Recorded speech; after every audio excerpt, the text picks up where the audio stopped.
Hi, everybody. Hope everything is okay with you.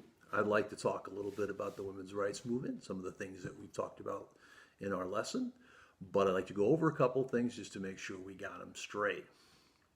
Now, bear with me on this.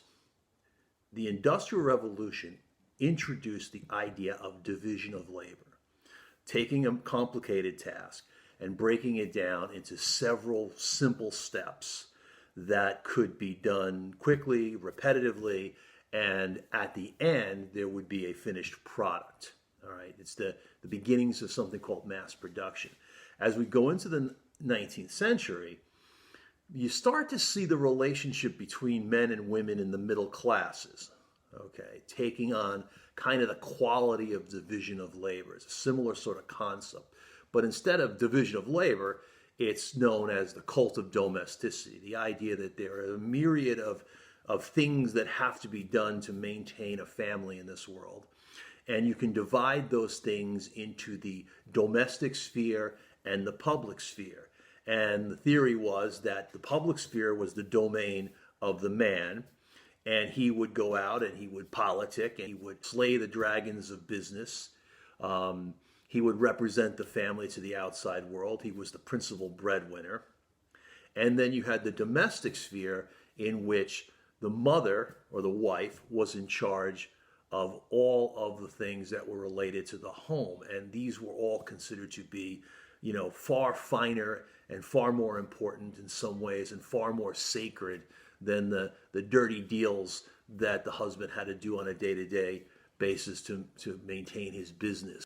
So on the one hand, women were confined to the home, but the theory about the cult of domesticity was that they were supposed to have dominion in that home, that they were supposed to determine, sort of the schedule, and they were supposed to maintain, right, or servants if they were fortunate enough to have servants like that. They were responsible for the education of the children. And again, yesterday we talked a little bit about Republican motherhood. So where am I heading with this? The answer is to the reform movement. If you think about sort of the domestic sphere and the idea that women were supposed to be sort of the moral compass of the family and were responsible for educating the children and responsible for the religious upbringing of the children, it wasn't really that great a leap to extend that realm of moral uplift from the home to the various reform movements that were developing in the country at the time.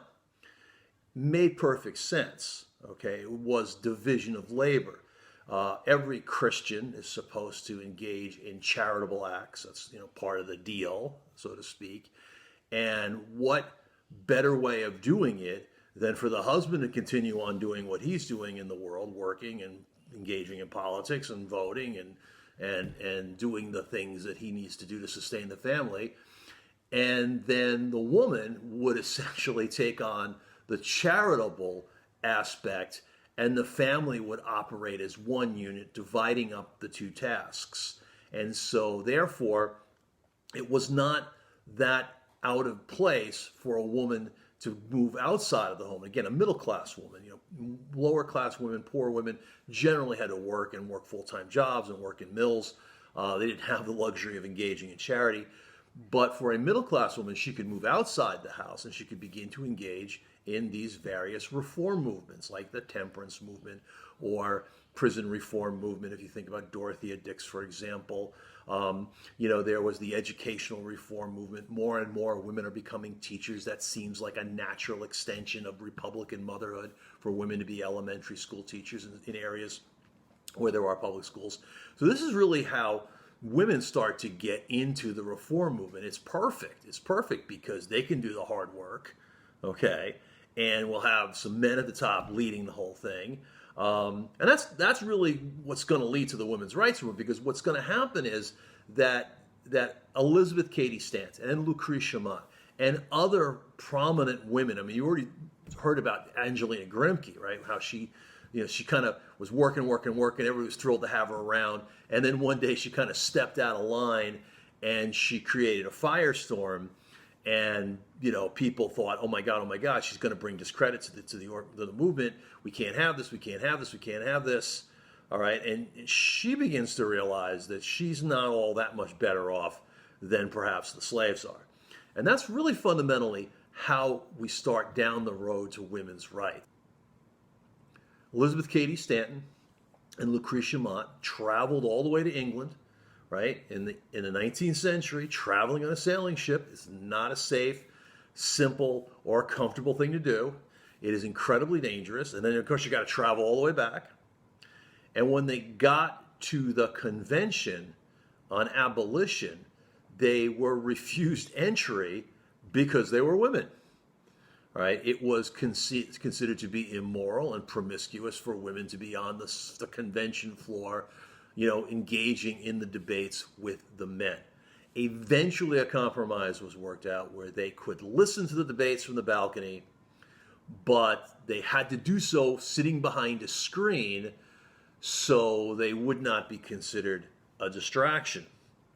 All right, now you can imagine on the way back, long voyage back, these two are talking to each other, and ultimately this is sort of when they make the decision it's time to have a women's rights convention. They need to get together and begin a movement to secure the blessings of liberty for themselves. I mean, they've been working for the liberty and improvement of everybody, for the mentally ill, for the criminally insane, for the deaf and the blind. They've been working in all of these reform movements to try to improve everybody else's life. Well, maybe it's now time for them to start thinking about improving their own life. So in the summer of 1848, Elizabeth Cady Stanton and Lucretia Mott organized the first women's rights convention in American history. The convention took place at Elizabeth Cady Stanton's home and also in the local Presbyterian church. Ultimately, the convention issued a historic Declaration of Sentiments, which is, interestingly enough, our next assignment.